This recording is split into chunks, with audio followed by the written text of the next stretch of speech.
Oh, there are so many notes that we've put on this one. Yeah, and I didn't even really make notes about the second night, but I have them in my head. That's okay. Because there's the representative, and I don't remember his name. I'll bring him up because he just sounded whiny, and I'm going, you know who I'm talking about. Um, yeah, I was a little thrown that your notes didn't list all the candidates that were on each night. Like, Well, I mean, I only put it with the ones that impressed me, or the ones that I feel will be moving on soon. Versus those. right, but if we were going to cover it this early, I felt like we should mention all of them. Okay, well, I can pull. And I've got a list. I've got a list of all of them, but I don't have them separated by which night they were on. I could probably. Hold on a second. Let me do this.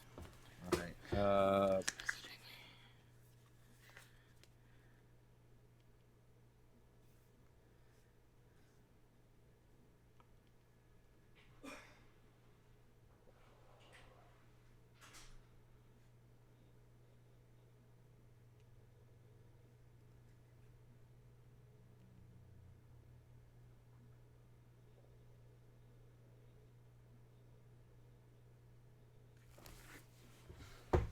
I'm working on it. My computer's slow. It's okay.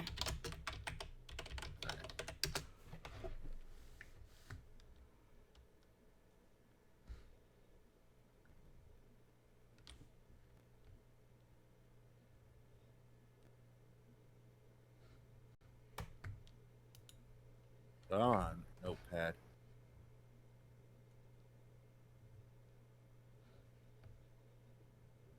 I should have brought up Bento because God knows he he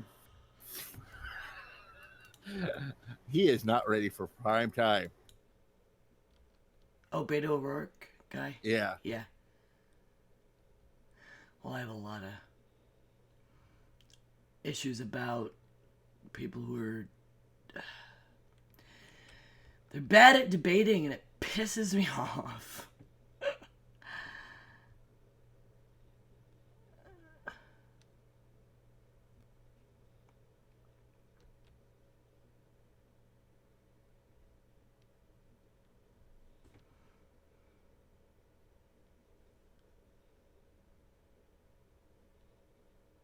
God, there was 10 of them per.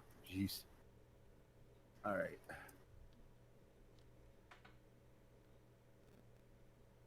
I think it's on. Okay.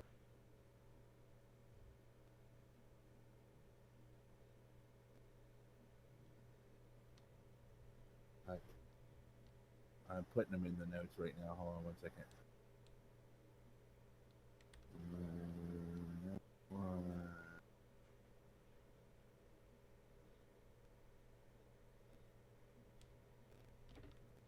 Hmm. Okay. That one's done. Now let me handle night two. And we will be on our way. Uh,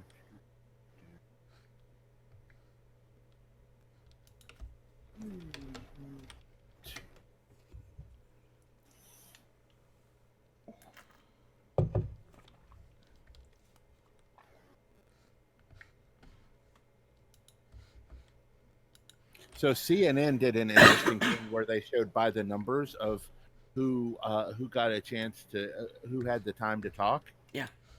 That was very interesting. So, and this one they didn't even put first name, so we'll just have to go with that. All right, that's fine.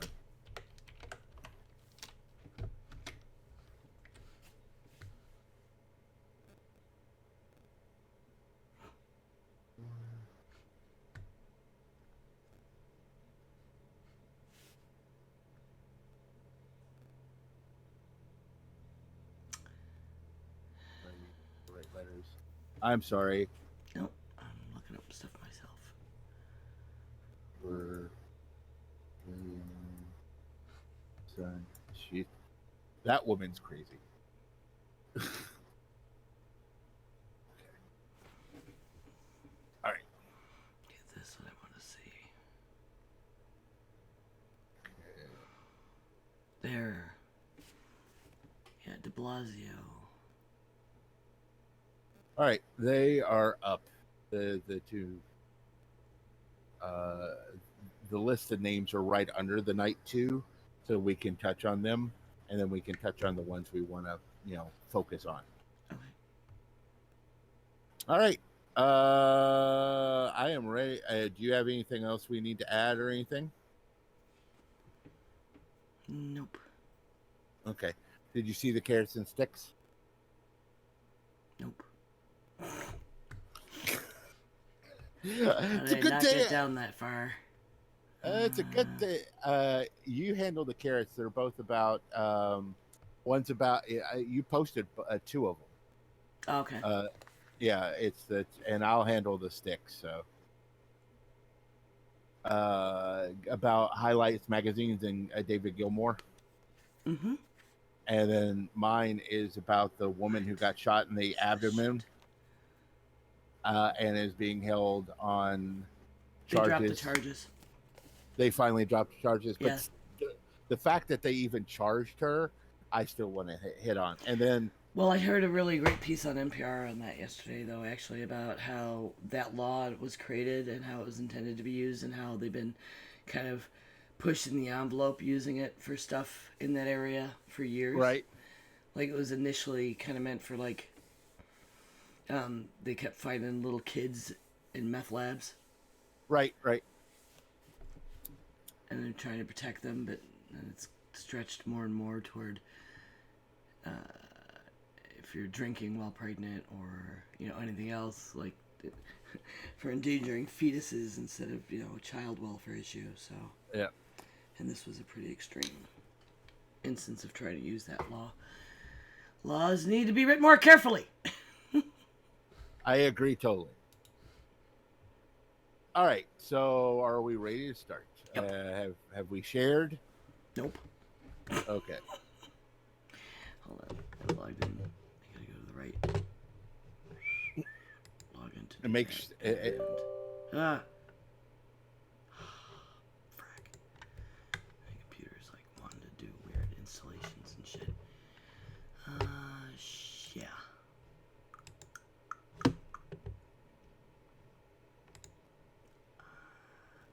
Page manage. Heresy. Oh my gosh. Stop being slow, computer.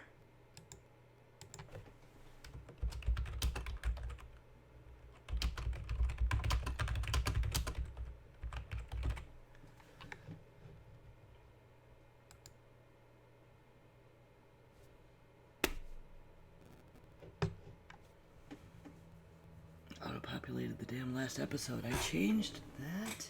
It's always behind. Alright, it is shared on the Facebook. And I'm working on the Twitter right now. Okay. Because I just copied and pasted. I get a live message whenever you're live twitching, so that's what I'm doing here.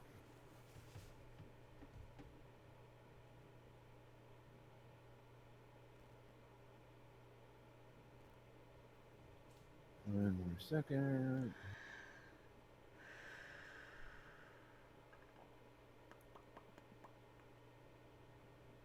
Why are you being difficult? I look so pale.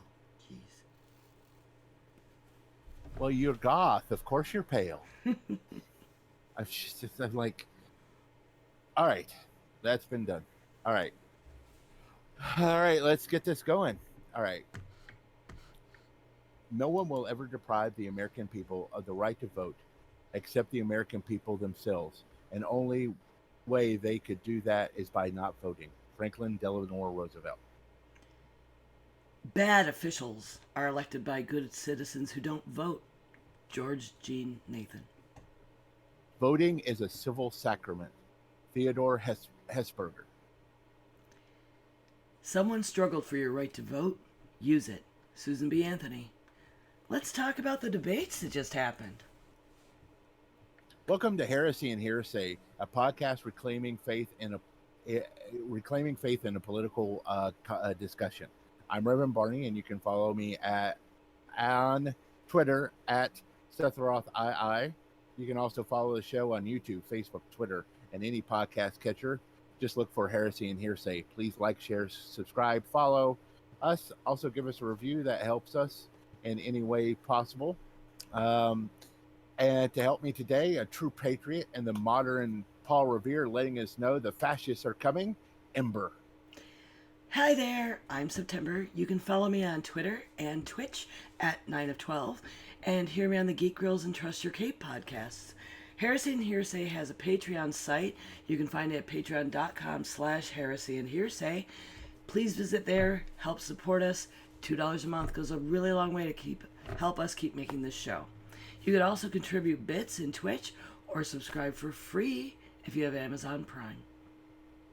So, happy 4th of July. I'm going to do this part first.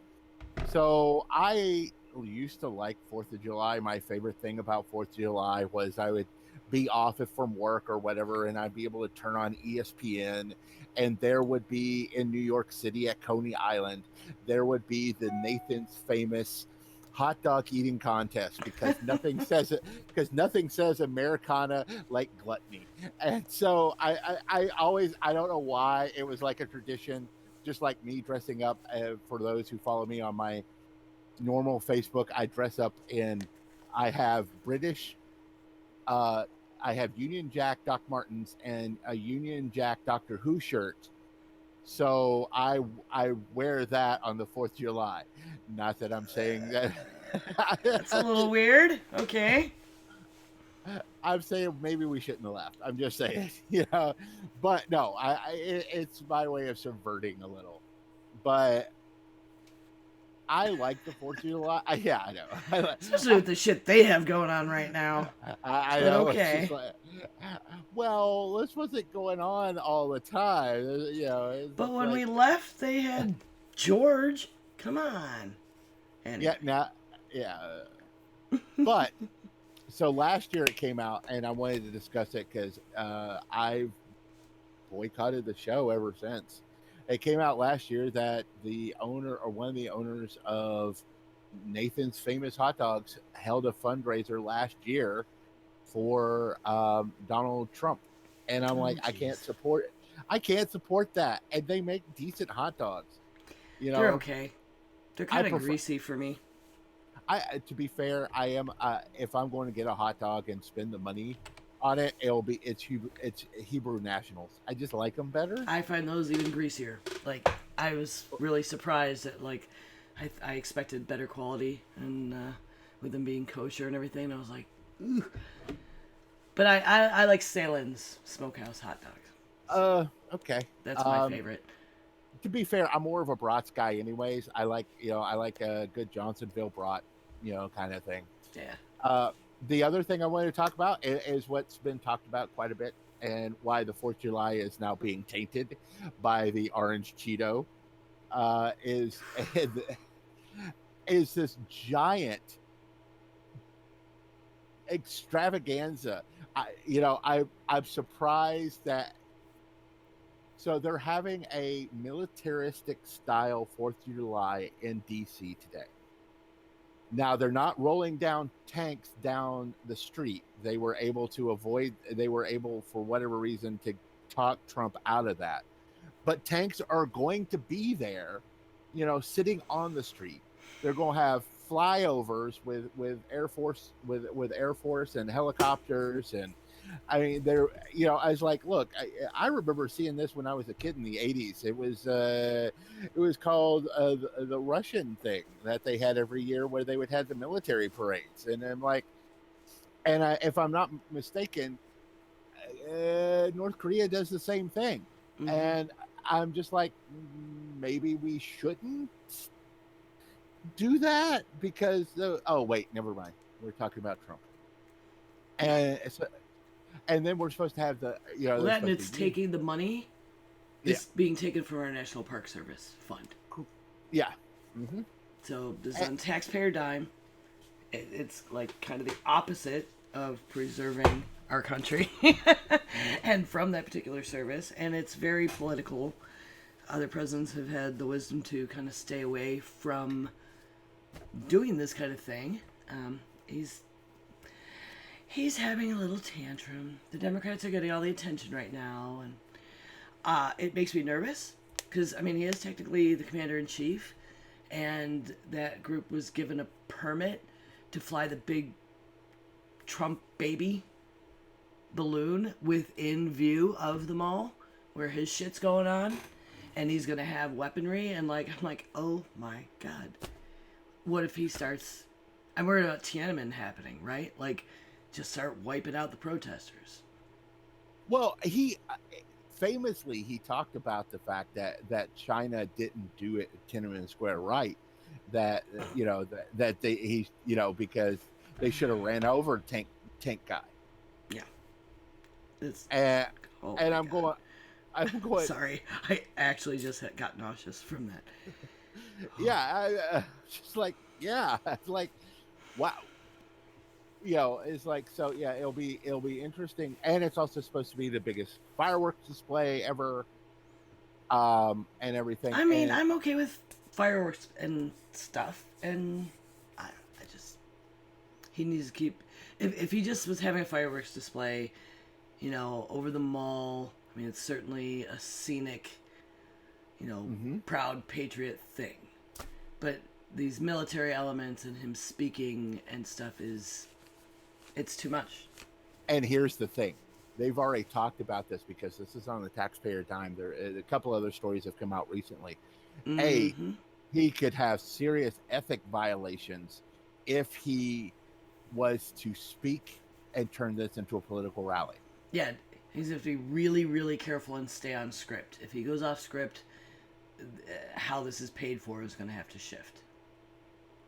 Secondly, ABC, CBS, and NBC have all said, "Nope, we're out," and they're not even going. They're not even going to broadcast it. They may probably do highlights in their newses, which is fine, but or I show. don't like that though. Which part that they're not. I going want to it do? covered. It's going Not to be to glorify him or give him credit, but I want it on record. Well, there's going to be news organizations. I know CNN and By as MSNBC, many, yeah. and Fox will be there. you know, Yeah, but I don't trust them to actually report it if things went sideways. No, well, there's going to be reporters there, and it's going to be recorded. But it's one thing to record it; it's another thing to broadcast it live. Yeah. I forget who it was.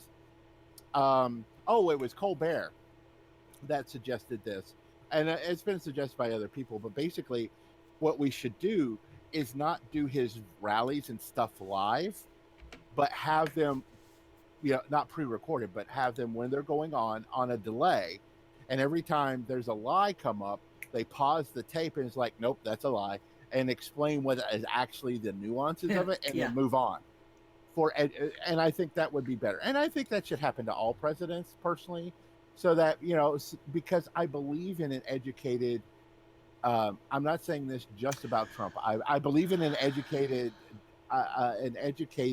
electorate, and so and I'm not saying that Obama lied while he was speaking, but maybe there were some nuances that needed to be said or explained, and I think that's important. Though a good political leader doesn't have to have someone else explain the nuances of what they're saying. But in a world we're in now, where it is very catchphrasy, where it's a 5-second sound bite.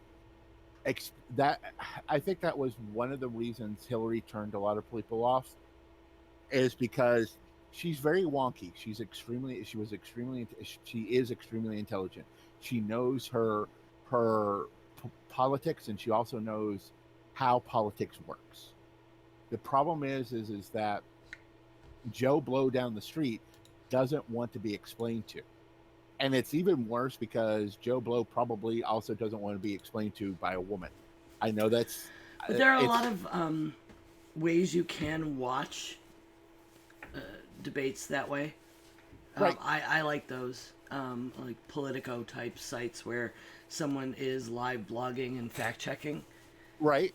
And I like those. Actually, I've got one up on my screen. In prep for this, CNN did a fact check of the debates.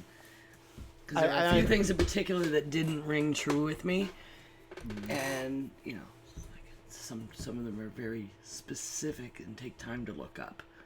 Right, and I do like Politico when they do that, and they the last cycle we had the Republican debates were a treat to watch live blogged. That was just so much fun to do. Though because I couldn't watch the debates because I would just end up stabbing myself with a fork in that brain trying to stop.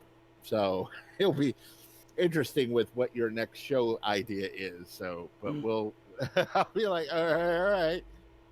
So speaking of the debates and speaking of all that, it was a nice segue.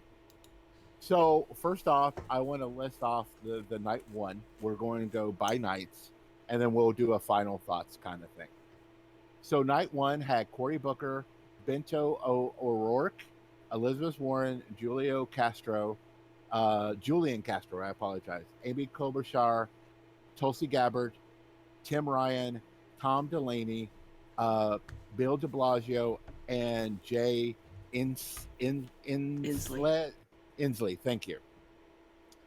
So, what was your overall thoughts about the first night's debate? Well, they were better at. All right. I do want to say I am a big nerd about politics and stuff, and I was really frustrated in general at there's a lot of inexperienced candidates, or at least inexperienced at debating, apparently, that irritates me. Answer the question that you were given. This isn't your stump speech. That's not what you're here for. And it irritates the shit out of me when people just don't answer the question because they have something they want to say, and so they just do that. And then they can't even stay in the allotted time. You are given, like, you have 60 seconds for these things, you have 30 seconds for these things, you have 45 seconds for your closing statement. Like, they know ahead of time how much time they have to answer things and to say things when they do have a free, pass to, okay, say what you want to say now, which they're going to get at the end, but they shove it in wherever they want, and they still can't stay in that time. That irritates the shit out of me. And trying to bully your way to getting a turn to say something in the middle of because somebody said something you didn't agree with. No, there are too many candidates, and everyone is the moderators are working hard to give everyone fair and equal time, and it irritates me. It's childish. I ran for fucking county commissioner and practiced with a timer walking around all of my answers to questions I would commonly get and my elevator speech so that I knew exactly how much time they would take.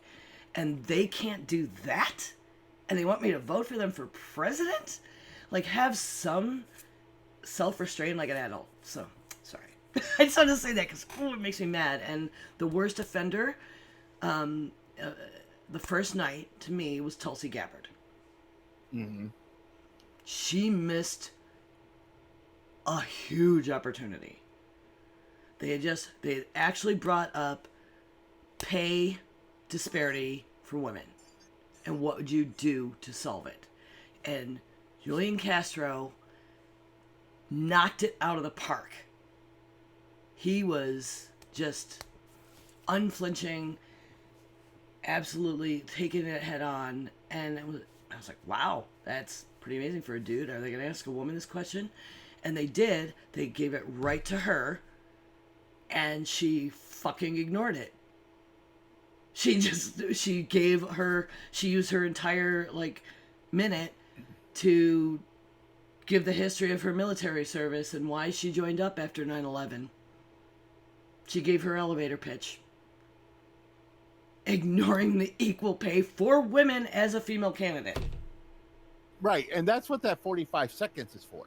At the end of the night, when you're doing your speech, the 45 seconds is for you to give your elevator speech. It's like, and if you need to adjust it, and I noticed when I was watching, I noticed Elizabeth Warren was scribbling mad throughout the entire debate, writing things down. Mm-hmm. I noticed Julian Castro was doing the same thing. They didn't show a lot of it. I noticed Cory Booker was another one that was writing quite well, and Cory Booker surprised me a lot. And we'll get to the individual things, Mm-hmm. but Cory Booker surprised me with his performance. He was very good. You know, so I wasn't surprised by that. I mean, he is a very, he's a good speaker. He's super smart, and he's it's very good at evoking emotion from you, like when he's talking. He's very genuine and believable. it was not that he was good, because I've seen he did this thing with of all people, he did it with Christie, where he, because he was a mayor of a town, and Christie was the governor at the time, and he did this thing where like he did all these amazing things, saving kids from saving puppies out of fire, burning buildings or whatever. No, so as far as that is concerned, he's very good. But I was more about the substance, because he's when I'd heard him speak in the past, and when I've seen his votes, he's been very centrist. He's been very. When the Clintons were in office, they started this thing called the DLC, which is the Democratic Leadership Conference, which was to court big donors, and he was one of those people that kind of fell into that bracket for me versus a more of a progressive bracket. So when he started speaking that night, and he was like, I'm like, oh my, did he hang out with Warren and Bernie, and they all had a little smoke 'em together? Just like, oh, that was bad, Daniel. I just thought about that. I'm sorry.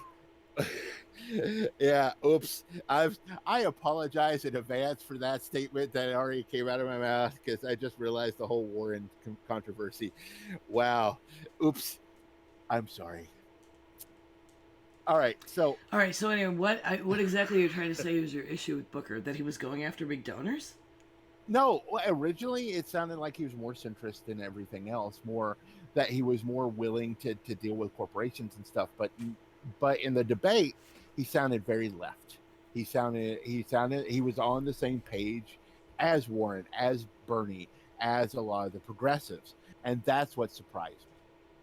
Oh, Is it I is never saw him as more centrist. So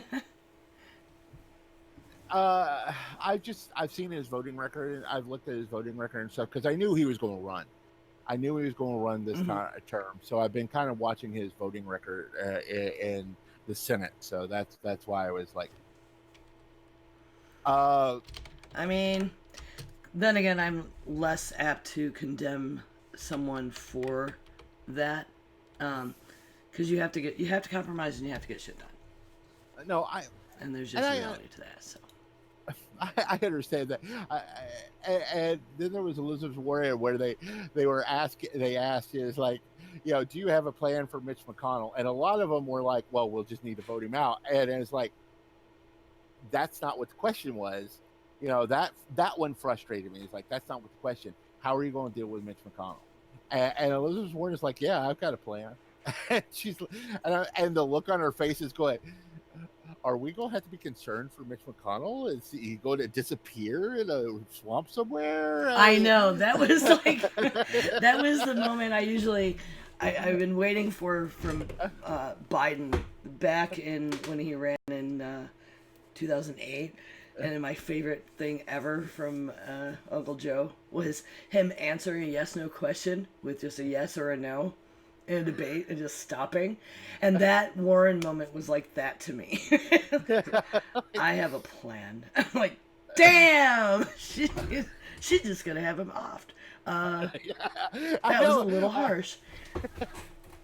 So, but they called her out for someone called her out for naming names or whatever. I think it was one of the moderators called her out for naming names about big corporations. Yeah. And I'm like, good, let her name names, keep her going. I'm just like, fuck, keep naming names. But Cory Booker. But I do see the problem with doing that, because everyone's doing it really. They're going hard on Amazon. Right? And it's like, right, they're evil and they don't pay any taxes, and it's just not even actually true. Yes, their tax rate is low, but they do not pay zero in taxes. And this is something you have said too, and you've repeated, and it's just not true. No, I no, went and did the fact checking on it. So, I mean, yes, they're too low, and demonizing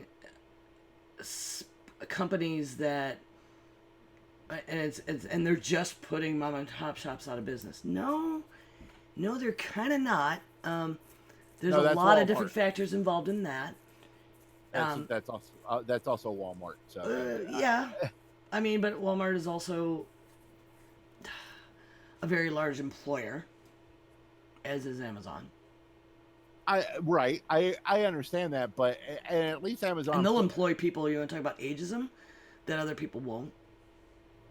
No, but here's the thing with like Walmart, is it's been reported multiple times in news outlets how there are certain areas, and I can't remember off the top of my head all of them, but that employees are still having to get on welfare. They work full time, Right. and they're still having to get on welfare because they're paid shit. Now, part of that is the fact that Walmart pays just above minimum wage, but that's a lot of these kind of start off places. I've worked at places where I've only gotten $8 an hour. Yeah.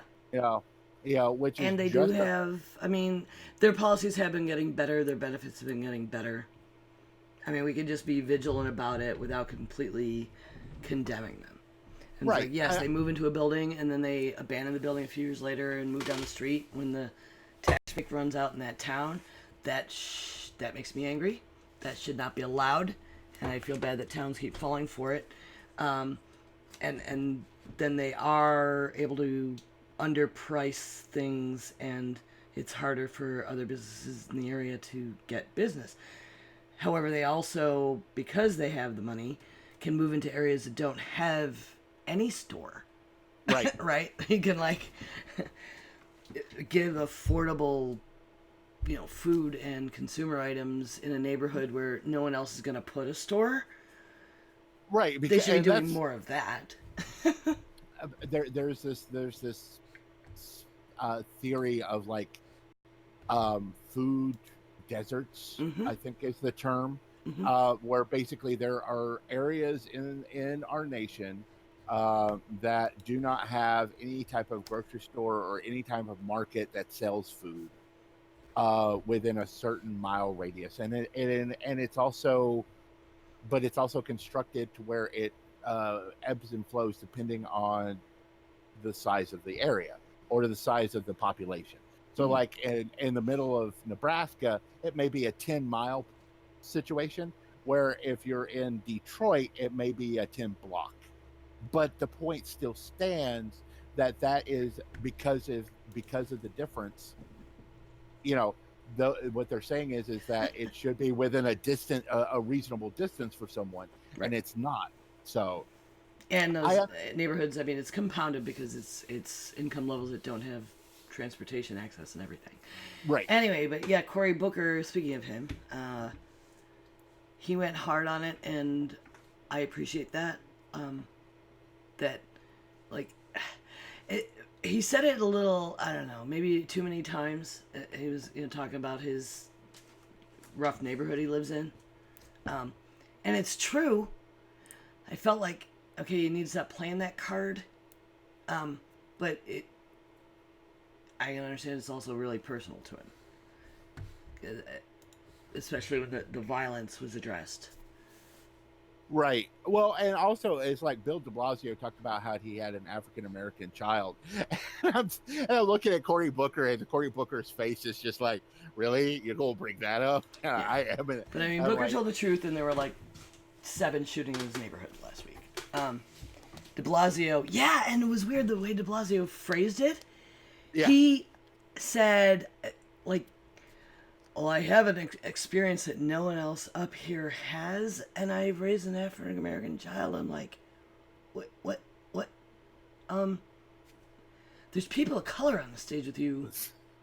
What the frack? Maybe they don't have kids, But they grew up in the situation that you're like, oh, I have to teach my kid this horrible, reality. And like, you're standing right with up there with people who had to live it. What? Oh, yeah. And it's like, And he also really, I felt, overstated taking credit for the crime rate drops in New York City. He was naming off these, policies he enacted and just taking credit for something that's just been a trend in New York City. There are a lot of policies for a lot of years, and crime has been going down there. And he was just taking credit and trying to pin it on specific things he'd done, and I found that very distasteful. right. And if we're going to call out Trump for doing the same thing about the economy, and that it was Obama, and we're basically still in Obama's economy, economists that are legitimate economists that don't have a dog in the fight will Mm-hmm. tell you that most of the time a president doesn't affect their first 4 years, Mm-hmm. or it is so we won't see Trump's economy until the next 4 years. Yeah. Well, De Blasio, I felt he was kind of a blowhard. I didn't find him believable because he was doing that sort of thing and taking all that credit, and he was playing hard on the law and order president guy. I don't know. I just Well, I think I he was didn't find playing, him to be genuine or believable. and I can understand that. I think he was, to me, I think he was playing on more of the fact that he understands, and especially when we get to night two, where this also comes up, I think he's trying to make it to where he understands. He's a courting the African American vote. B, Mm. he's making it without saying it out loud, because I think he was afraid to say it, but he was basically courting the Black Lives Matter movement by saying, he stopped the stop, he made sure the stop and frisk or all that kind of stuff, and that there's sensitivity training and all of that stuff going on. Yeah. So I think that was important for him to say that, because that is an important topic. And here's the thing: I understand why he said what he said about having to give that lesson.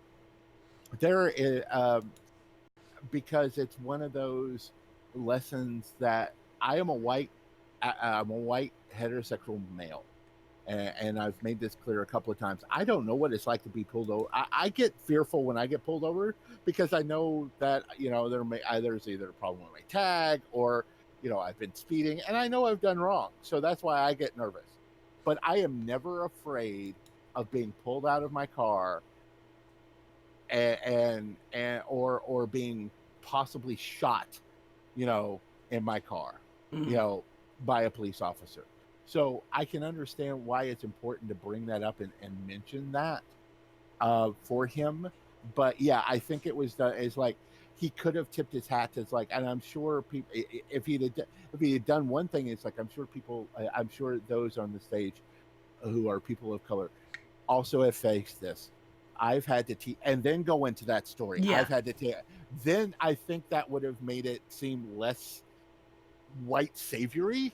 I think is Yeah. the Yeah. is how I felt about it. Yeah. It just didn't land well.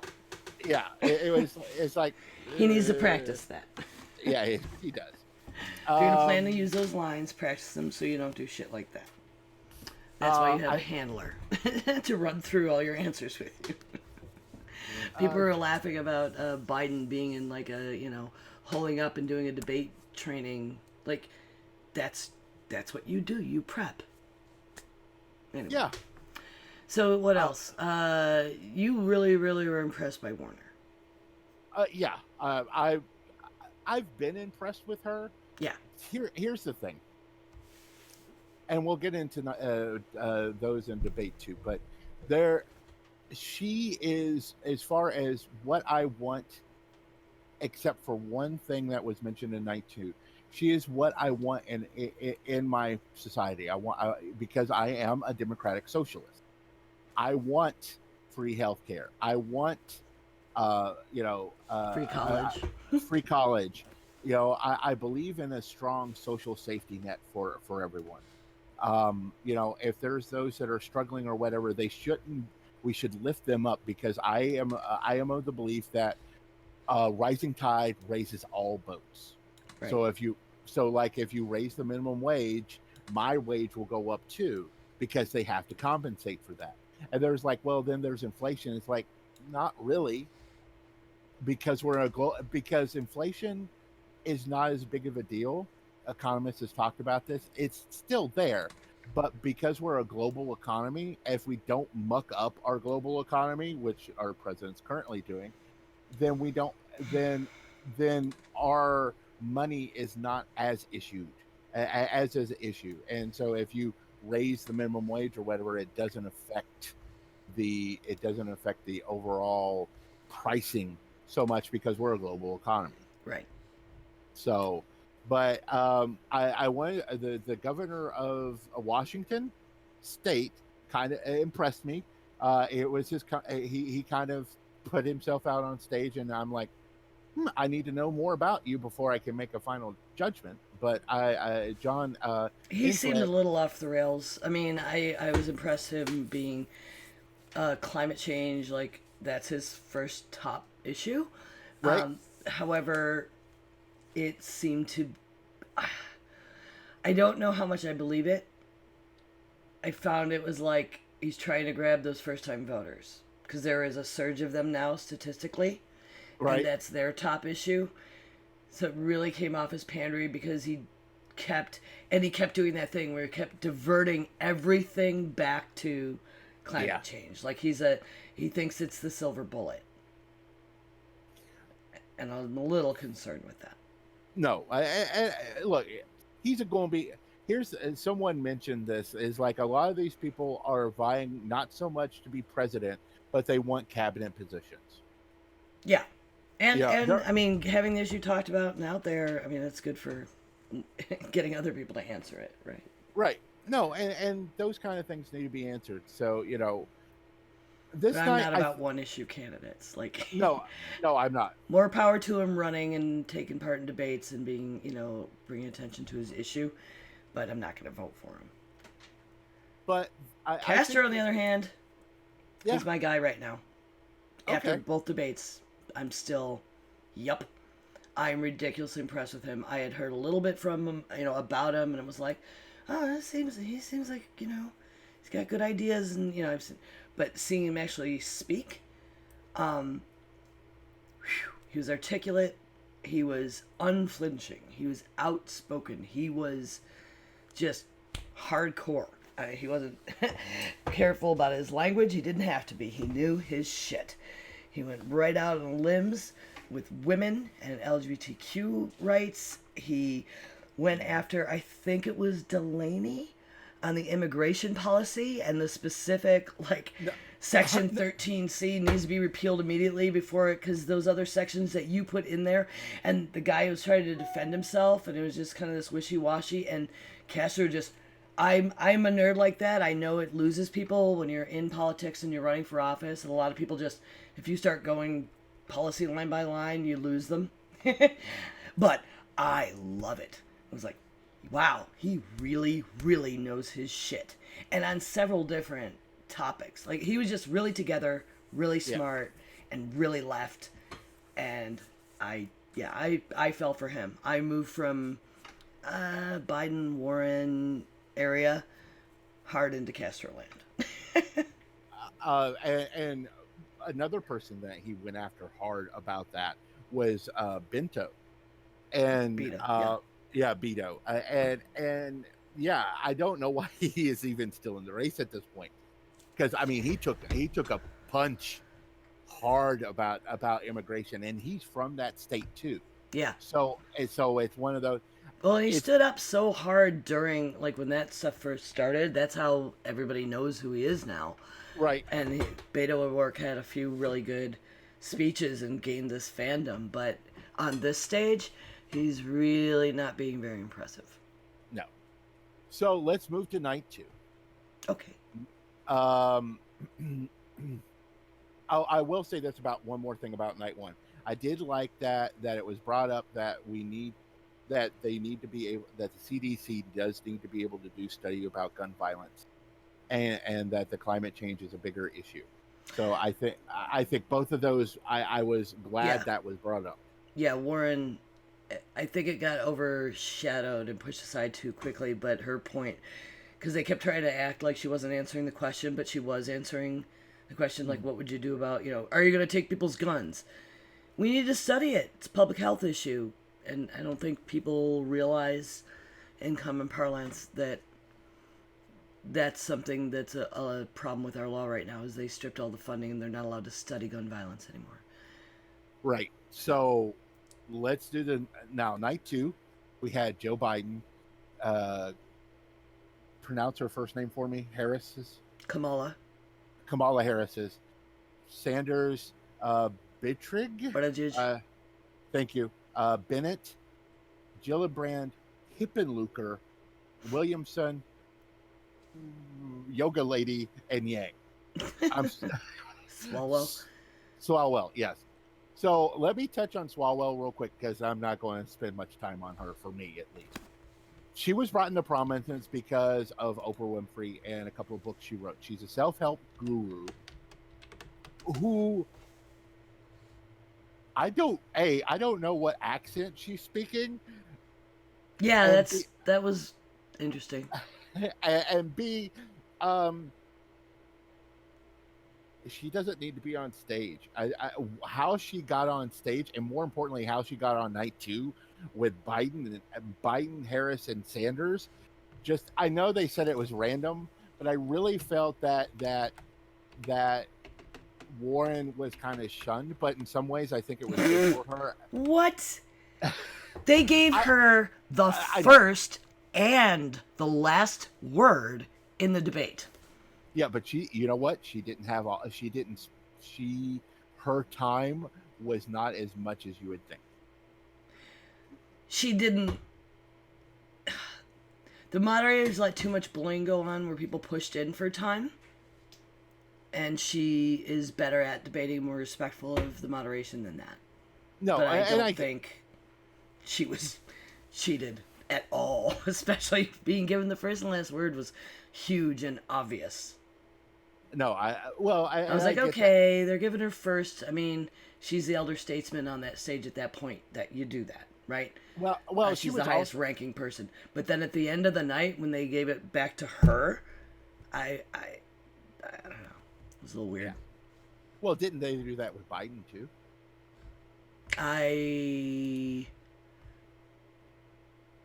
No. They gave it as they gave the first word to Sanders because they asked Sanders the question. Okay. And it's like, so night 2. First off, that was the first one I want to touch on and then move because she was like a non-entity. The second one was the young representative from, I think, California. And his whole thing was like, pass the torch. And I'm just like, I know that's not how he sounds. Yeah. But it came off, he's talking about his generation and stuff, and it came off like a whiny millennial. And it was a trope. That's why it came off as a cliche of how people see millennials. That's not how millennials are. I want to preface that right up the bat. But he came off just like how so many people view millennials, that it just came off bad, Yeah, it's the other end of the ageism. It was coming off as ageist instead of like, get out of my way, old man. Instead of it was very disrespectful. It was. Like, you have to appreciate experience. I mean, you just do. I can understand, like, your time is done and past and you're not getting shit done anymore, like Bernie. But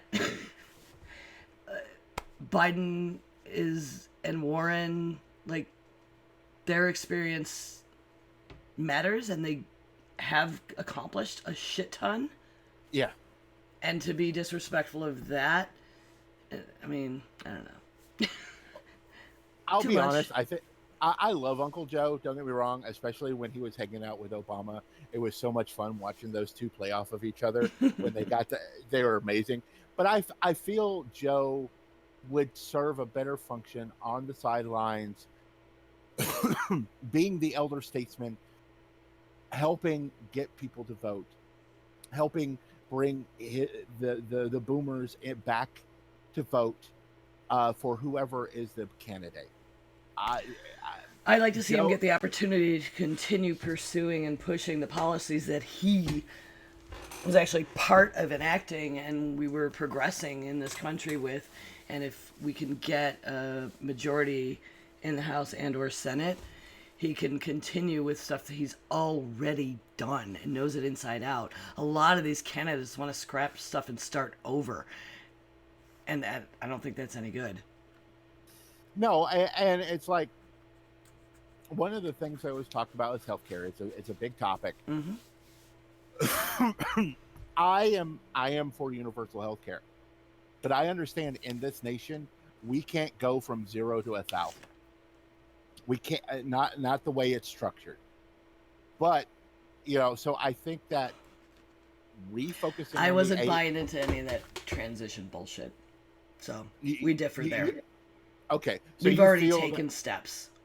Okay, so and if we put the Affordable Care Act stuff that's been dismantled back into place and fix it so states can't, or give them enough incentive to not opt out and sabotage it, we're really, really close to ready to just step over to single payer. And all the, oh, you can't do that, oh, you're going to destroy the economy, and oh, you can't do it, because of all the reasons are lies. And my experience with that is long discussions with my in-laws. They're Canadian, and the Canadian, we all think, oh, Canada's always had single payer. No, they haven't. It was the 60s, wasn't it? It was later than that. It was more recent than that. It was while Rob was little. Oh, wow. Or right before he was born. So, yeah, because they remember it happening, and they were like, geez, I think it was right before he was born. But, so it would have been the 70s. All the same stories against, oh, you can't do that, and it's going to ruin the economy, and our system won't work anymore, and the hospitals will go broke, and you'll be in line, and it'll be too, all those things were said, none of them came true. They voted for it, and they were waiting for the other shoe to drop, and Canada switched over to single payer, and the other shoe never dropped. And then, since then, Rob, when he was little, one of his legs didn't grow, and he had to have very extensive surgeries where he was hospitalized for months while they moved part of his hip bone into his leg and had braces on it to grow, so that at least he can walk. His one leg is still a few inches shorter, but he's a functional human instead of being permanently disabled. Excuse me, physically anyway. And his dad has had stents put in his heart, and we watched the end of life care with his grandfather where he got the care he needed immediately, quickly. I've seen transplants happen in that family immediately, quickly. So the horror stories that are subjective stuff people tell now, even in that system, aren't true. Yes, bad things happen here and there with any situation. You can cherry pick. But his parents were able to retire. His dad was a school teacher who retired, and now they travel. And with the medical expenses when Rob was young, they would still be paying that off instead of retiring if they had a system like ours. I didn't know that happened to Rob, so I feel bad for calling him the Ewok all these years. He calls me Chewy, so I guess it kind of works out. Yeah, but I'm just like, I feel bad now. I didn't know that happened to him. So yeah, okay. But no, that if that's the case, my only thing, and I guess this is why I'm a little more like, let's put the public option on first, is because of the fact of how many there is such a difference in I apologize. There's such a difference of population between the two. That basically. But it's proportionate tax base, so duh. Yeah. Okay. Bernie about left. I will give Bernie the healthcare issue because that's his one issue, right? And I am with him on it. I'm not buying any of the bullshit arguments again. Yes, we can transition. And somebody brought that up to like try and make him look bad, saying, but we have more people than they do. Well, yeah, so then you have a bigger tax base. It's just, it's proportionate. That's just math. And Bernie practically laughed at him, and I laughed at that guy too. All right. Now, it seemed like, with Bernie, that was his only policy. I know he talked about other things, but it was basically wealth inequality. And he kept on that. And don't get me wrong, I know there's wealth inequality, and I'm with him on that point. But there are other things that we need to discuss. And he also overstates it. Yes. His statistics aren't good on it. And he's very Tim Ryan did the same shit. Yeah. He's very problematic in a lot of other areas too. I would at this point, Bernie's I liked Bernie in 2016. I voted for him in the primaries, but when the general came, I knew that there was only one choice, and other people didn't, because and he still courts those same people, and that is my other problem, is that he still courts those Bernie bros, and they are still that voice, and I'm just like, see, and I would like to see Bernie doing what you think Joe should be doing, because Joe I see as a statesman and a lawmaker, and I believe he should be in a role doing that. He's not the inspirational figure for young people that Bernie has turned into. If you want people to get out and go vote, if Bernie would step out of the damn race and back someone, if he'd have done that for Hillary, for instance, that would have made the difference. We wouldn't have Trump as president. I think Bernie has an ego problem, and he is, because he's unflinching, social justice warrior, that kind of inspirational figure where he could get the vote out if his ego would get out of the way. But I really think he's got an ego problem. Well, the reason I said that about Biden is because he also has his own problems. Anita Hill, when they did that talk, Anita Hill didn't really feel comfortable, didn't feel that it was a good enough apology. Mm-hmm. But I don't, and then what Harris, just nailed him to the wall. Yeah. About busing. And she mischaracterized what he did too. He just, yeah. Anyway. Okay, and well, let's discuss that. So, what was the mischaracterization? I'm gonna try and find the fact check on that. Hold on. Yeah. You can talk about it while I look that up. Okay, so a couple of things were brought up. One was that he opposed, school busing, and the other is that he praised segregationists.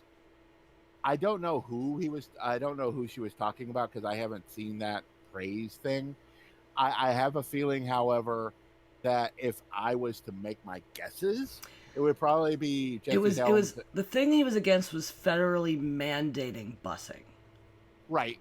And her argument was that that's the only way it was going to happen. Mm-hmm. But he had other ways of getting it done. And right. It's that of choice, like school of choice stuff, which that's problematic even to this day.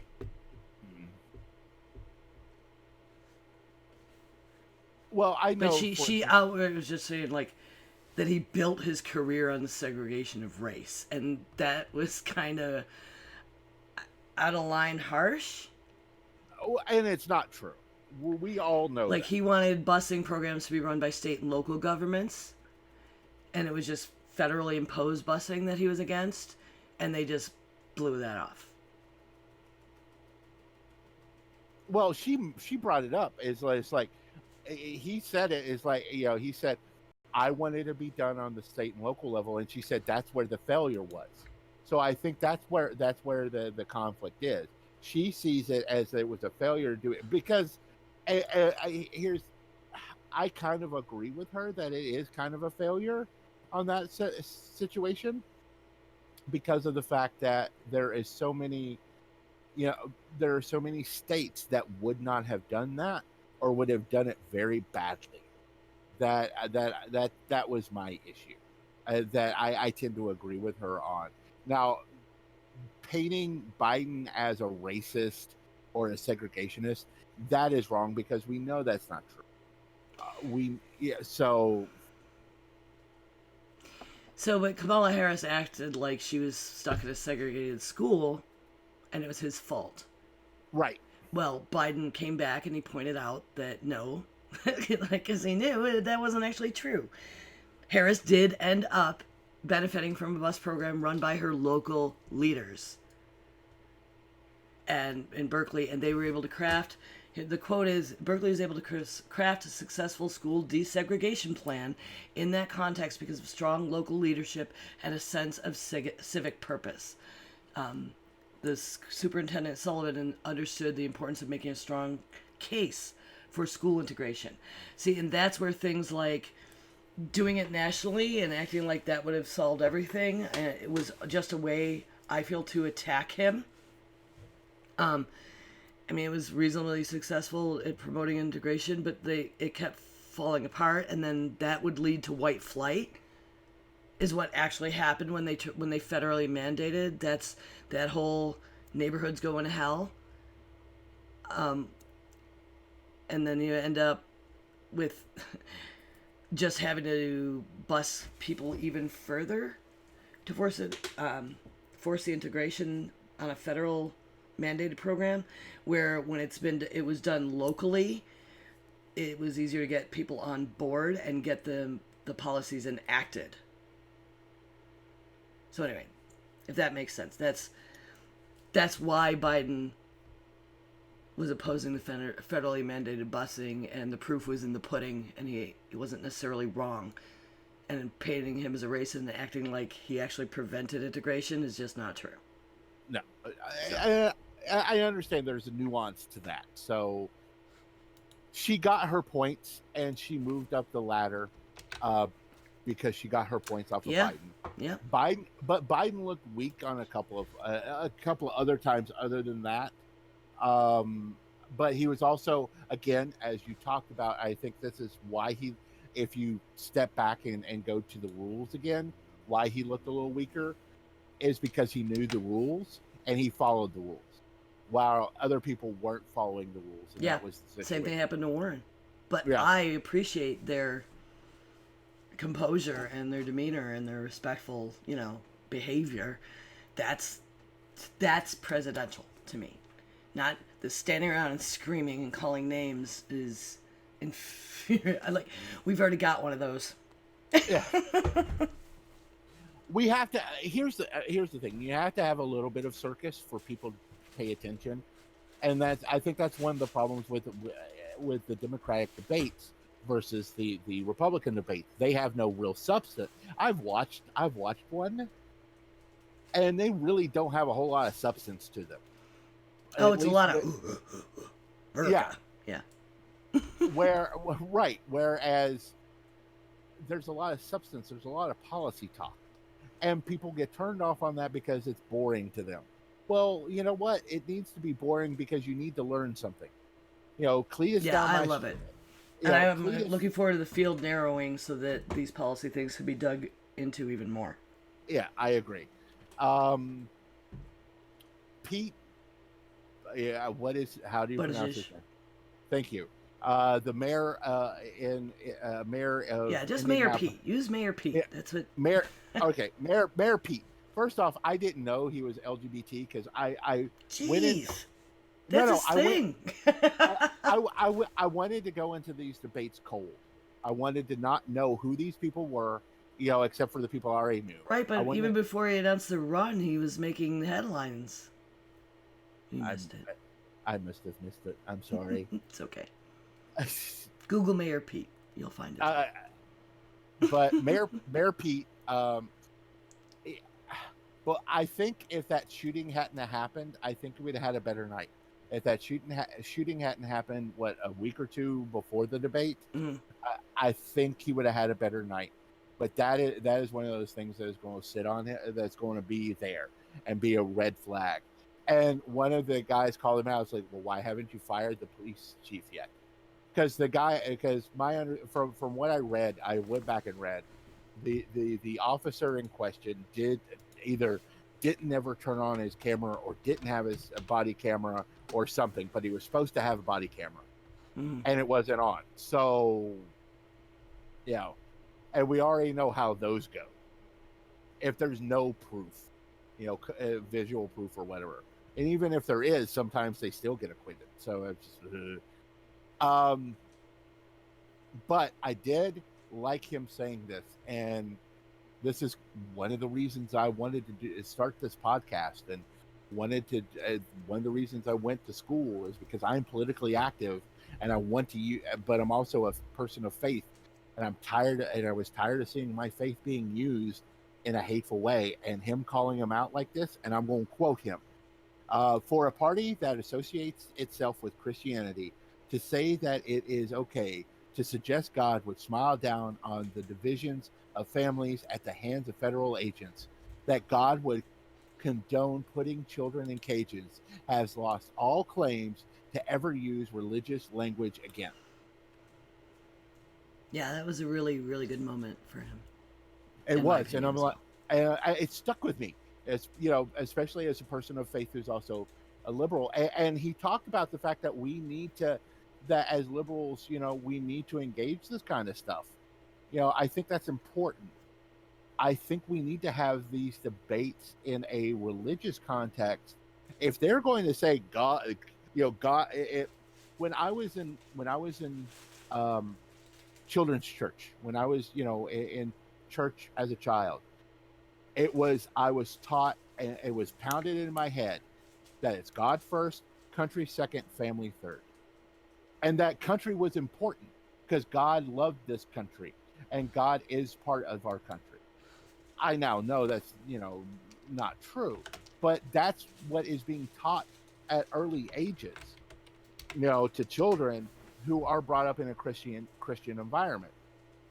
So we need to engage them on that level. It's like, well, if God loved this country, and if you love this country, then you need to read your Bible and see that God was about love. God was not about hate. And we need to engage it that way. And I think that was important for him. Even if he does nothing else, I think bringing that into this discussion, and I hope someone takes that flag up if he falls, I think that's important. Also, so what are your thoughts on that situation?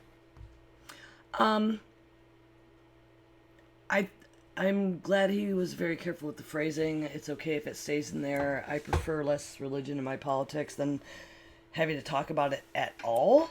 But the way he cleverly took to task that the other side is the one bringing religion into it, I don't want to hear it all the time. I don't think it needs to be a Democratic rallying cry that we can't call ourselves Christian when we're doing unchristian things. I don't want that to be too carefully interwoven with our party identity. Okay. Well, because I understand we do need to be a party of inclusivity, and there are people who aren't Christians who are part of the party and stuff like that. So I get that, but I also think, as far as engaging the other side and trying to maybe not so much win converts, but more importantly, just to engage the other side, that is something that should be brought up. I think if you're engaging the other side, but that's probably going to be our topic. That is our topic for next week. So,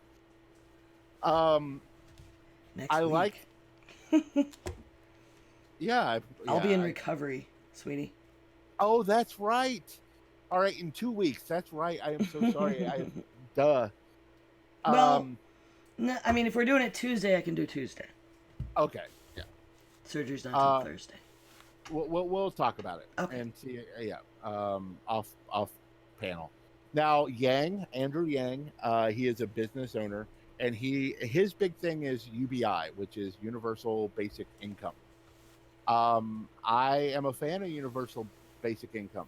I think that would help us out a great deal, because what it would do is he's talking about $1,000 a month, um, which is not going to pay everybody's bills. But what it would do is it would, especially if you also look at healthcare, removing the healthcare issue from families, it would allow people to take jobs that may pay less. I've read multiple articles of people coming out of college, both my generation and millennials coming out of college, is like, I would have loved to have worked for a nonprofit, or I would have loved to have worked for a PAC, or whatever the case may be. But I had $60,000 in debt, or $100,000 in debt, or whatever, for Yeah. college debt, which is another thing. If you take that off of them too, our society did so much better because we had so much more innovation, because college debt was either non-existent or minimal at best Mm-hmm. for those who could afford it, and b, it was so people could do jobs like go and join PACs or join nonprofits and everything like that, and help the society be a better place. And when we stopped doing that, when we started taxing kids to go to school or go to college to get a higher education to get these kind of jobs, then the only jobs they can get is corporate jobs, and then they become a cog in the wheel of the thing they possibly went to college not to do in the first place. Right. So it's, you get, and then when you get the universal basic income as well on top of that, if I had universal basic income, I will tell you what I would do. I would probably work a part-time job, doing something that got me enough money, because I would help pay most of my bills. And I would spend my time focusing on to finish up my studies, and to try to build this podcast, and other projects I want to do, not so much creatively, but as far as building up a reference point, being I watch one of my favorite programs on YouTube is called The Majority Report, and it is done by Sam Cedar, and it was a radio program originally started back in Air America days, and now he does it as a podcast / YouTube. I would love to do a daily show like that, where I come on daily, and I know September may not be able to do that, but have guests and stuff like that, and talk about different things going on in the news and politics and religion. I would love to be able to do that, but I can't, because I have to have a job. And UBI would be great, but my problem is that Yang, he's not going to be a viable candidate. He's not well known enough. And B, right now he's being propped up by Reddit and by 4chan and those people. And Oh boy. I always feel a bit dirty when 4chan gets involved, and when GG and CC gets involved. I have to take showers when I start having to deal with those kind of guys. So I'm like, Yeah, and he was just another one note. He was really flat on anything of substance.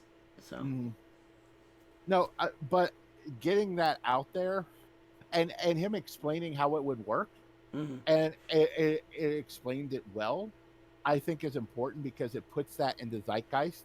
It puts that into people's thinking. Yeah, it makes it not seem like such a crazy idea. Right. It normalizes it. Part of these debates, especially when you have a large field, is people are getting, and this was discussed with the the Republicans in 16, is that some people run, they know they're not going to win, they know they're not going to even get a position in the cabinet, but they have an idea, or they have a point to make. Lindsey Graham, I almost called her. Oh wow. His ideas,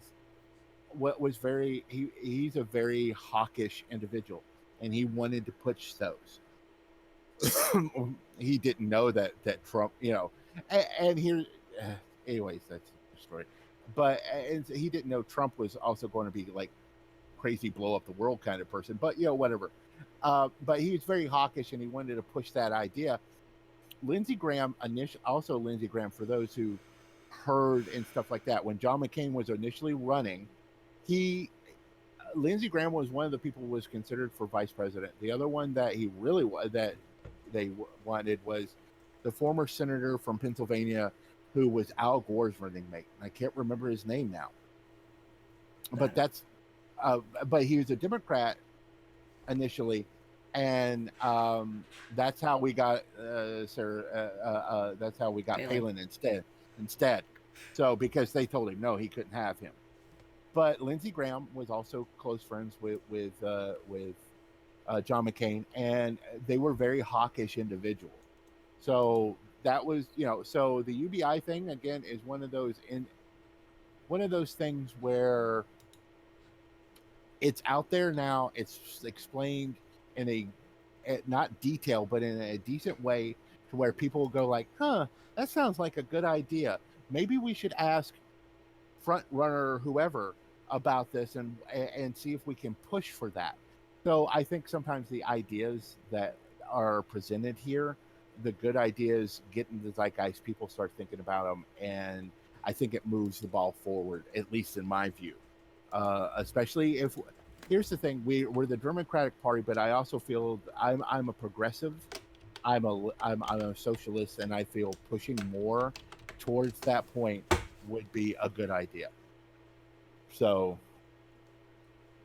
so what are your overall thoughts about it? Is there anybody else you wanted to talk about? No, not really. Okay. So, what did you think about night 2 overall? It was weaker in general, like on substance. Mm-hmm. But I mean, I've already said everything I want to say about it. I think Kamala was a little too yelly and try hard and attacky, which I don't really care for in my politics. I think Joe could have been stronger, but he was still good. I still like him. He's just smart, and he had more substance because he's got more experience. He had he didn't have to be scribbling a lot of notes because, I mean, like, he wrote that policy, right? When policy stuff would come up, which was good to see. His makeup was terrible. That person needed to be fired. Yeah. I think Bernie took a big hit on this one. Biden took a big hit on this one because I think here's the thing that I take away. I agree with you on substance. I feel night 1 had a lot more substance, had a lot more strengths with substance. Night 2 was very, very showy, very explosive. I think Harris did herself some good. And I also, one of the reasons that I'm kind of glad about that is because a lot of people talk about, well, if Hillary gets mad or whatever, she is going to, it will look bad. And I think with Harris being able to get angry and show that, not only as a woman of color, but also as a woman in general, that I think we're progressing down that field. Again, it's just like Cory Booker was able to show emotion, whereas Obama had to be very restrained. Mm-hmm. And I think, because, and someone I see that's progress. Sure. And I think someone mentioned is like the reason Cory Booker could show anger and could show emotion is because Obama already won. And I agree. It's those steps. Ceilings are broken. But when she was doing it in defensive things, like somebody else was speaking, she's like, "Is that what you would tell my kids or whatever?" I was like, "Yeah, girl." I mean, that was out of line. So, I mean, you can be passionate when you're speaking about something you believe in and you're making your case for justice, but yelling and attacking somebody else in it was like, that gives a bad name to the whole, "Oh my God, she's hysterical." Like, wait till your turn comes and have your peace. Right. That's how this works. Be professional about it.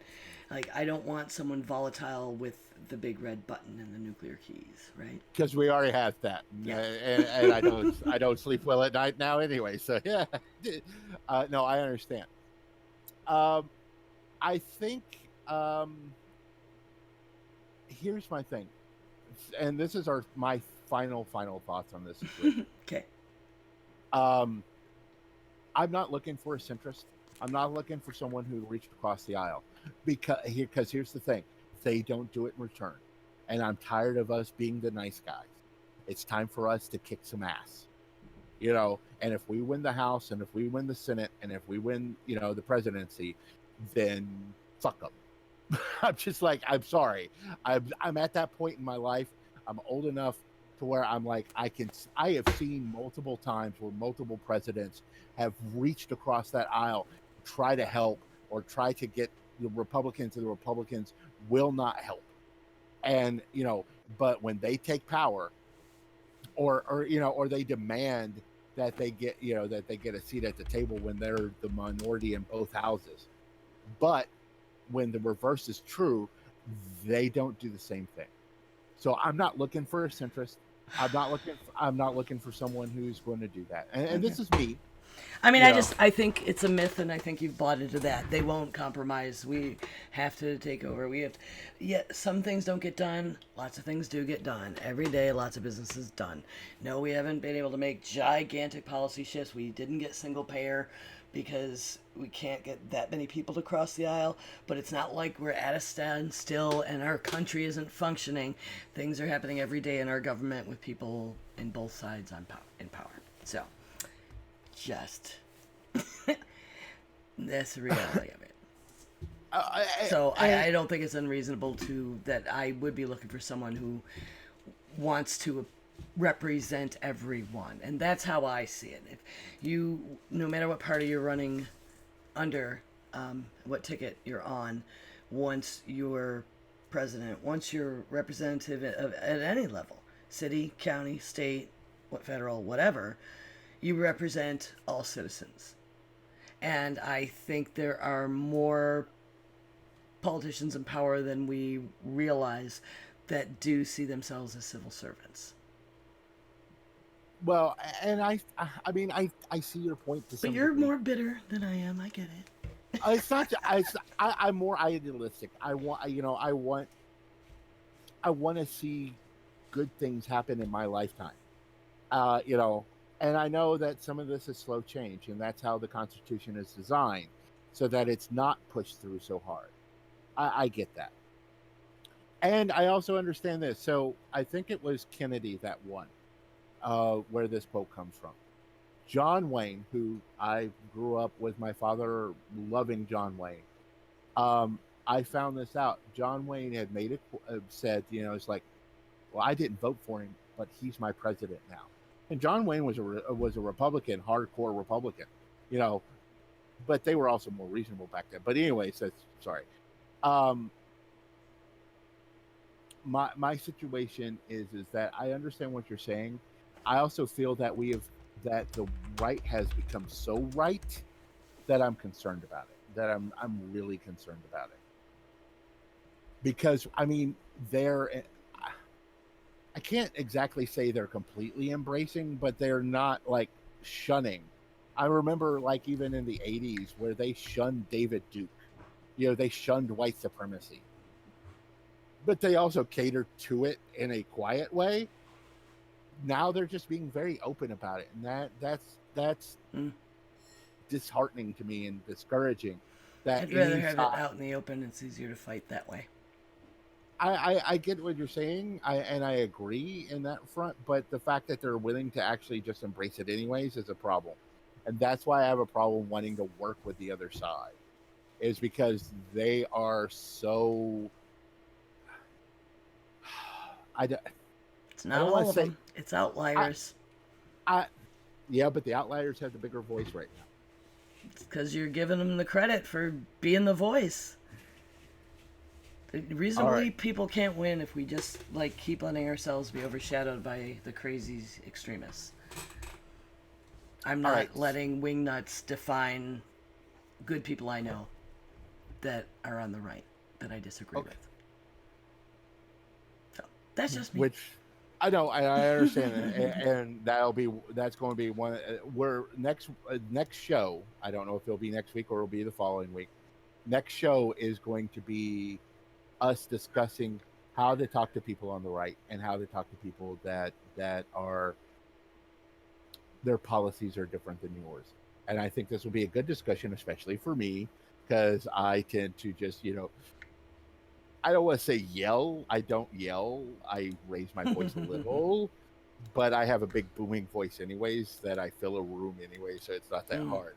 But I need to be able to engage in a way that would, even if we end up disagreeing, that both of us come away from an educated, and I want to talk about educated discussions versus screaming matches or Twitter wars or whatever. So we'll discuss that. I think that's going to be important for us, Mm-hmm. I believe. And that's part of this conversation too, especially now that we're getting the big election season. Yep.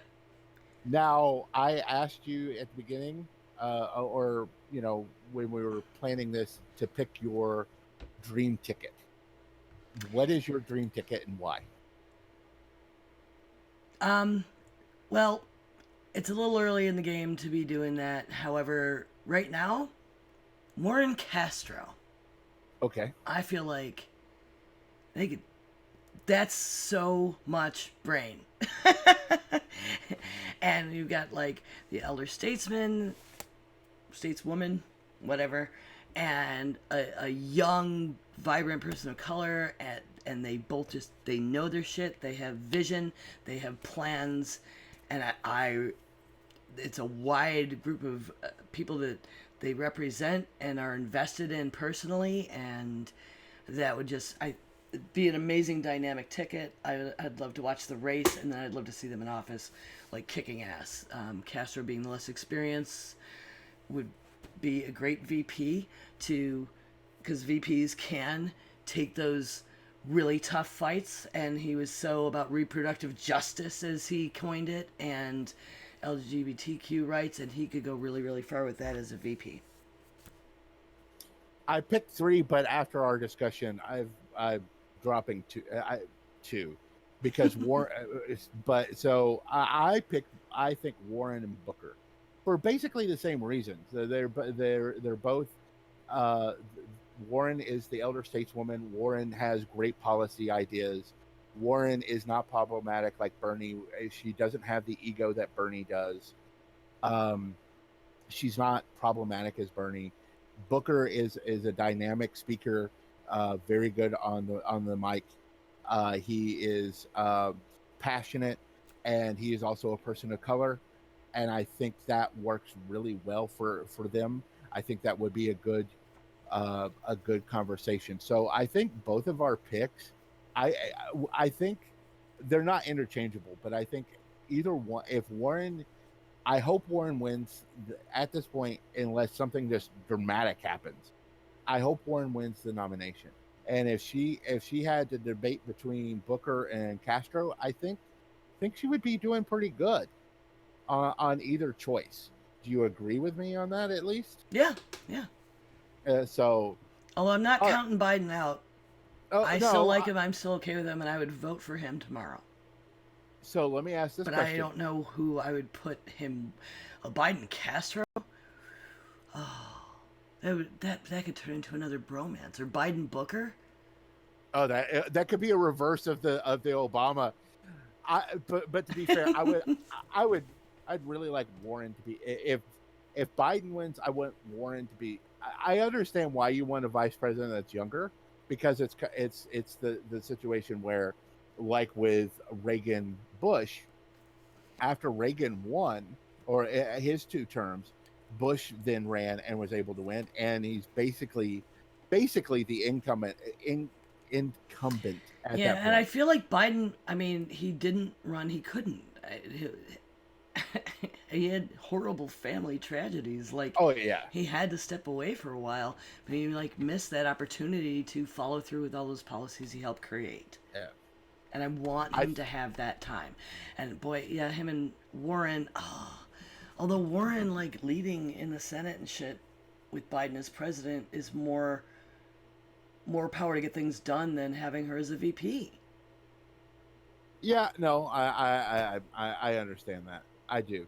and people have talked, and this is something that was brought up in a couple of places, is like there are people that are concerned about, because there are several senators running now. Like Harris, she's in California, she's fine, but like Warren is in a state that does sometimes elect Republican senators, and so Oh, and I'm and that's another thing that Harris did that was a bummer. Because well, she could have been amazing on the ticket with Biden, but that can't ever happen now. no, no, they no, That's awful. that, yeah, you well, I mean, I don't, obviously, she probably didn't want that anyway. yeah. So let's talk about Carrots and so sticks. carrots and sticks. Let's get towards the end of this. Yes. Okay. So Highlights magazine. You've seen it in the dentist's office. You know, it's like a very Christian focused little kids magazine with puzzles in it. You always just see them at the doctor's office. Well, after a report exposing the inhumane conditions at Trump's little immigrant detention center, right? No, what's going on in Clinton, Texas is a damn concentration camp. It is. So, Highlights called him out. They called on their readers to contact government representatives to stop that shit in the name of human decency. They had posted on Twitter, as a company that helps children become their best selves, curious, creative, caring, and confident, we want kids to understand the importance of having moral courage. Moral courage means standing up for what we believe is right, honest, and ethical, even when it is hard. So, yeah, kudos to them. And they didn't, like, Jesus the hell out of it or anything. They just want to use their platform to stand up for immigrant children and win the hearts and minds. So kudos to them, carrots for them. The other carrot this week goes to David Gilmour. Yes, that hippie guitarist from Pink Floyd.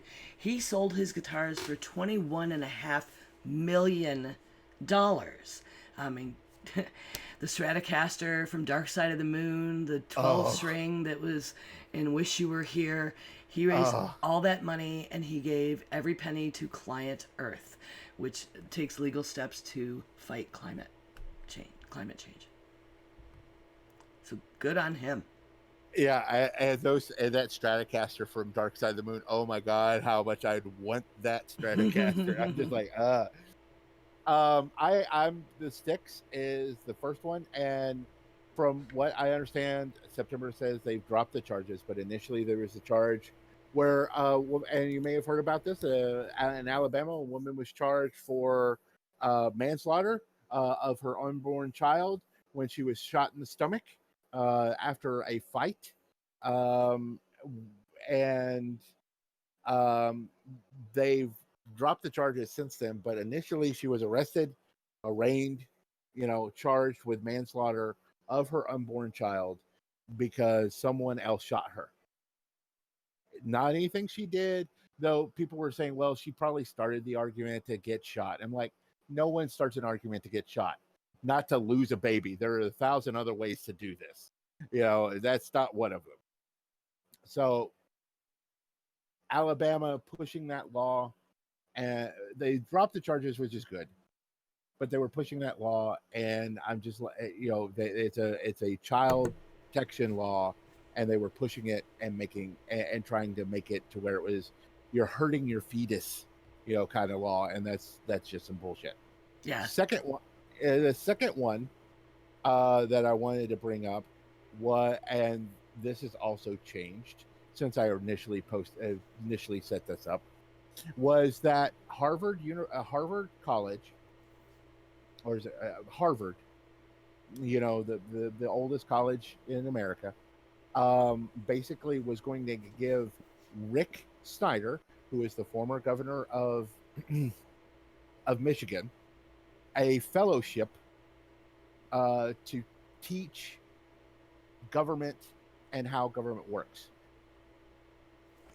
Snyder has since said, I'm not going to accept it, but there was so much backlash because Snyder, when he was a governor, Michigan had this law. It was an executive decision law, but basically, if a town was failing, the governor could step in and replace the town officials with a governor, an executive director, and the executive director would then take over running the town for a year or whatever. There was a time limit and everything. Snyder expanded it. B, it was voted by the citizens to be removed and canceled.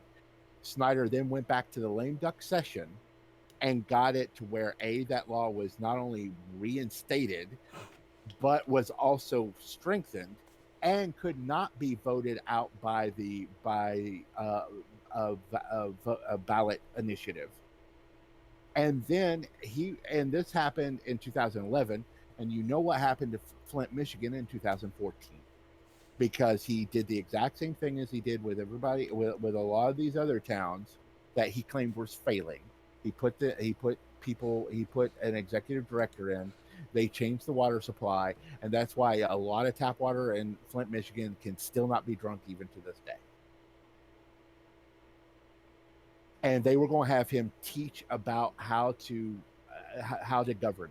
Yeah. And I'm like, yeah, it's like, oh, really? Harvard? Well, he got shit done. It was the wrong shit. It endangered people, but he accomplished the task of being a dictator. That's not what he was going to be teaching. Super bad. But so I don't think this will last long. No. Well, no. He said he's not going to accept it.